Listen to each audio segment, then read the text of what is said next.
उफ, बहुत गर्मी लग रही है। काश कहीं थोड़ा सा पानी का घूंट मिल जाता। हाँ हाँ चांदनी, मैं अभी तुम्हारे लिए कहीं से थोड़ा सा पानी लेकर आता हूँ। चांद और चांदनी एक दूसरे से बहुत प्यार करते थे, मानो उनका तो जैसे जन्मों जन्मों का नाता था।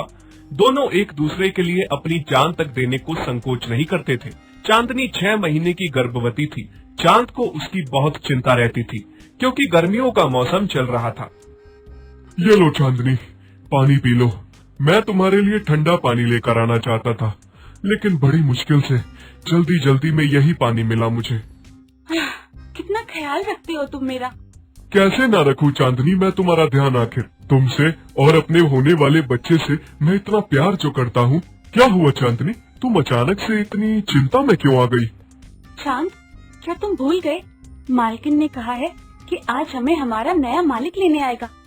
चांद, कहीं ऐसा ना हो कि मालकिन हमें अलग अलग व्यक्तियों को दे दे। एक ही घर में जाएंगे तो चिंता नहीं रहेगी, साथ में ही रहेंगे। लेकिन अगर हमें अलग अलग कर दिया तो? मेरा तो बहुत मन घबरा रहा है, मुझे बहुत डर लग रहा है। तुमसे दूर नहीं रहना चाहती। तुम घबराओ मत, और ऐसे उल्टे सीधे ख्याल अपने मन में भी मत लाओ। सब ठीक हो जाएगा, हम एक ही घर में जाएंगे।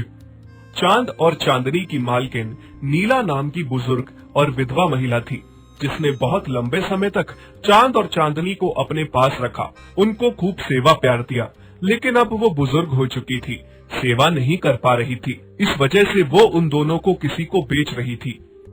माँ जी, मुझे आपकी गाय से कोई मतलब नहीं है, मुझे सिर्फ बैल चाहिए, क्योंकि मुझे अपनी खेती बाड़ी करानी है। कौन इतना झंझट पालेगा?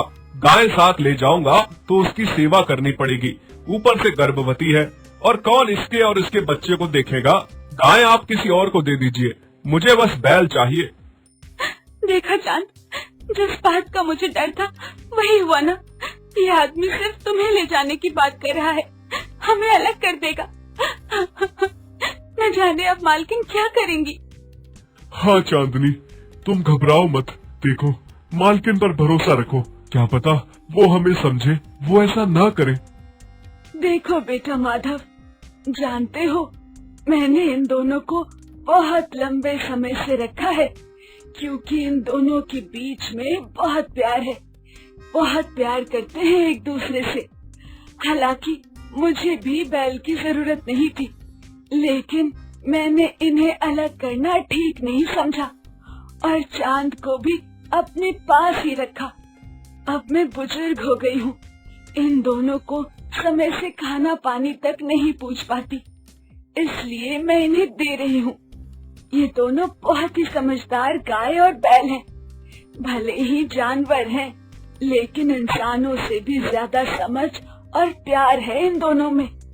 अगर तुम्हें लेना है तो दोनों को ले जाओ, वरना मैं इन्हें अलग अलग करके किसी को भी नहीं दूंगी। तभी माधव कुछ सोचने लगता है।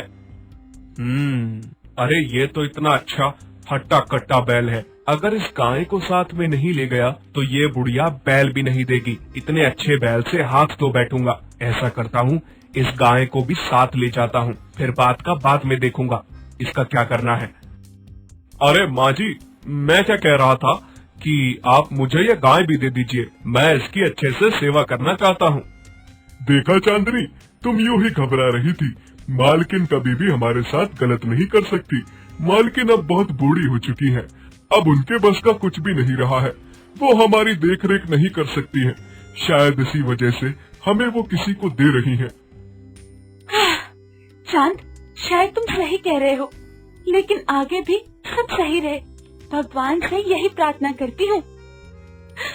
जाओ मेरे बच्चों, मैं तुम दोनों को किसी को देना नहीं चाहती थी, लेकिन क्या करूँ, बहुत बुजुर्ग हो गई हूँ, पता नहीं कब स्वर्ग सिधार जाऊंगी तो तुम दोनों का यहाँ कौन होगा, इसलिए मैं तुम दोनों को किसी को सौंप रही हूँ। जाओ, तुम दोनों का प्यार यूं ही बना रहे, मेरा आशीर्वाद है।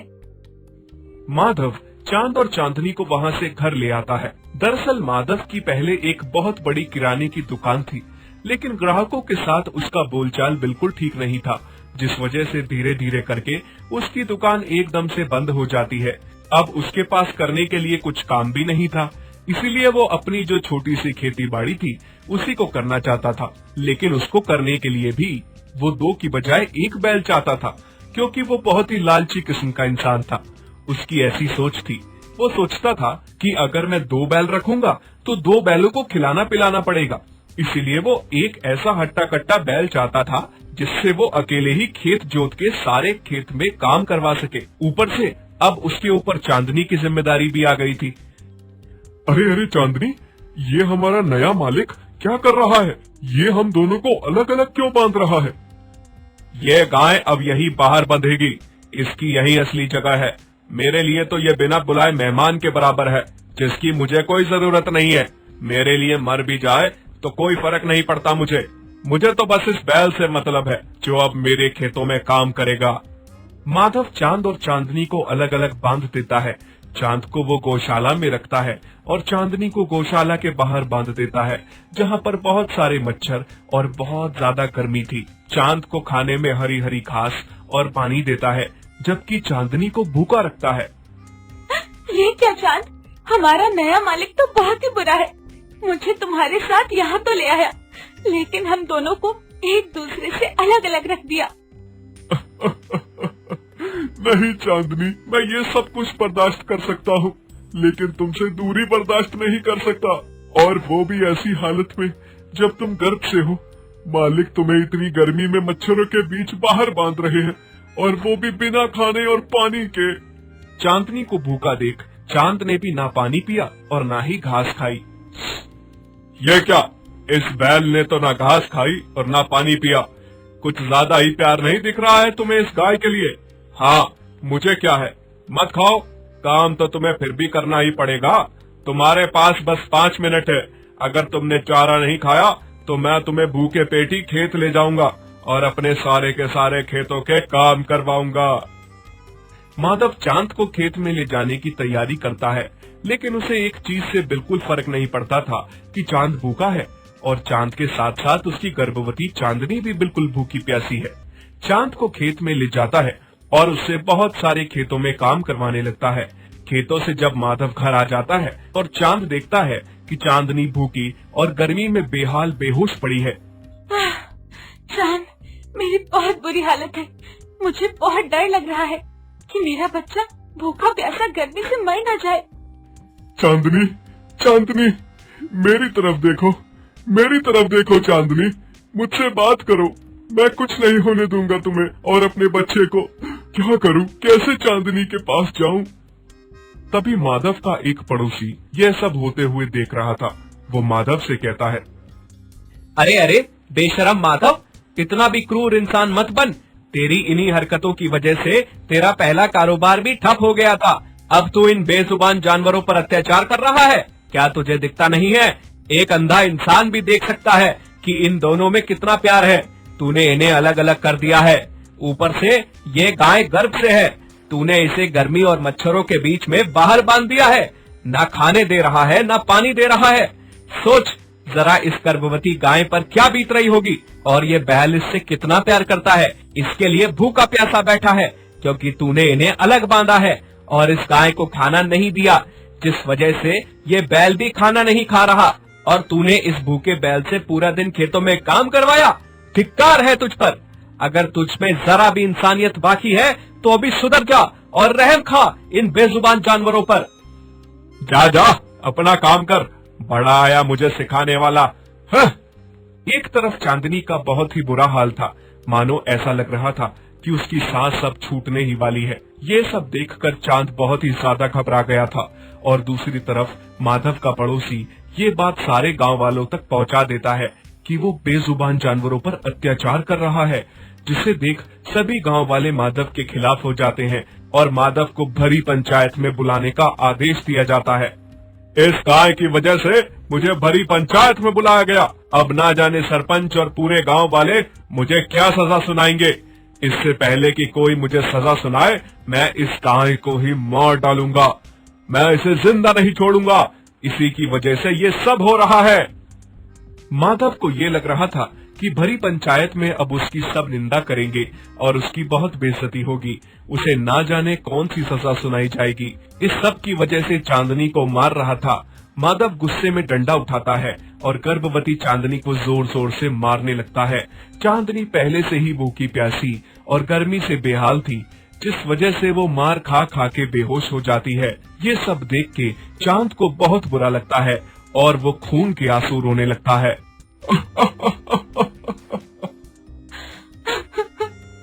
बस कीजिए मालिक, अब मेरा बच्चा मर जाएगा और मेरी सांसें छूटने ही वाली है।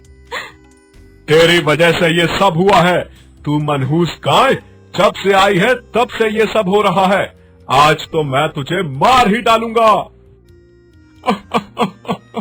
मालिक बस कीजिए, मेरी चांदनी मर जाएगी, छोड़ दीजिए उसे। चांदनी मार खा खा के बेहोश हो चुकी थी, लेकिन माधव का डंडा नहीं रुक रहा था। तभी चांद को अचानक से बहुत ज्यादा गुस्सा आ जाता है और वो पूरा जोर लगाकर खूंटे से अपने गले की रस्सी तोड़कर माधव को टक्कर मारता है और लगातार टक्कर मार मार के माधव को जख्मी कर देता है, जिस वजह से माधव की जान ही चली जाती है। चांदनी तुम ठीक हो ना? एक बार आंखें खोलो, मेरी तरफ देखो, तुम ठीक हो ना? ये लो पानी पियो थोड़ा सा। हाँ चांद, मैं ठीक हूँ और हमारा बच्चा भी बिल्कुल सुरक्षित है। अगर तुम समय पर आकर नहीं बचाते तो हम दोनों आज मर जाते। तुम ठीक हो चांदनी, मैं बहुत खुश हूँ कि तुम ठीक हो। मुझे लगा कि तुम और मेरा बच्चा मुझे छोड़कर चले गए। मैंने सोच लिया था कि अब मेरा भी जीने का कोई फायदा नहीं है। शुक्र है भगवान का कि तुम ठीक हो। अब हम कभी अलग नहीं होंगे। हम अपनी एक अलग दुनिया बसाएंगे जहाँ पर कोई भी इंसान हमारा मालिक नहीं होगा। बच्चे को लेकर यहाँ से बहुत दूर चले जाएंगे। चांद अपनी चांदनी को लेकर वहाँ से बहुत दूर चला जाता है, जहाँ पर कोई इंसान किसी जानवर का मालिक नहीं होता। और दूसरी तरफ जब गांव वालों को ये पता चलता है कि माधव को उसके किए की सजा मिल गई है, तो सारे गांव वाले बहुत खुश होते हैं। इस तरह से थोड़े समय बाद चांद और चांदनी एक छोटे से बच्चे को जन्म देते हैं और माता पिता बन जाते हैं। दोनों अपने छोटी सी दुनिया में बहुत खुश रहते हैं।